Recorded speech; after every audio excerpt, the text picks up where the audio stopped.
ढेंकानाल जिला कामाक्षानगर थाना सियारी मालिया गांव ओभरब्रिज तल नालू जड़े 2 वर्ष शिशु पुत्रर मृतदेह उद्धार कर मृत शिशु जनक बाउंशपाड़ पंचायत अंतर्गत चुड़िया मुंडा साही टुना मुंडा 2 वर्षर पुओ अभिजित मुंडा।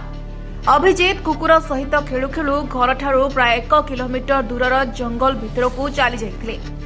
सेठारे से नाଳରେ पड़ी मृत्युवरण करथिले। परिवार लोके बहु खोजाखोजी करबा परे मध्य शिशु पुत्रटीर संधान पाइ नथिले। तेबे आज सकाळु सकाळु सियारी मालिया गां ब्रिज तल नाଳରେ शिशुटीर मृतदेह भासुथिबा ने स्थानीय लोके पुलिस को खबर देथिले।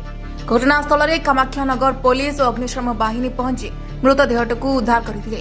एने गां रे सुकाकुल परिस्थिति सृष्टि होइछि।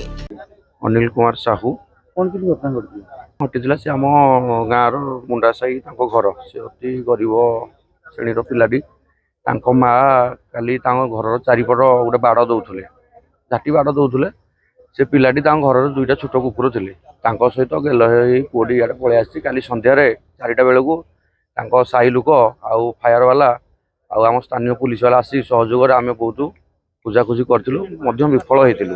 आई सकाଳେ साही लोक आसी देखिले कहले भाई ये पड़ी पुलिस वाला फायर वाला आसले सब उद्धार कर।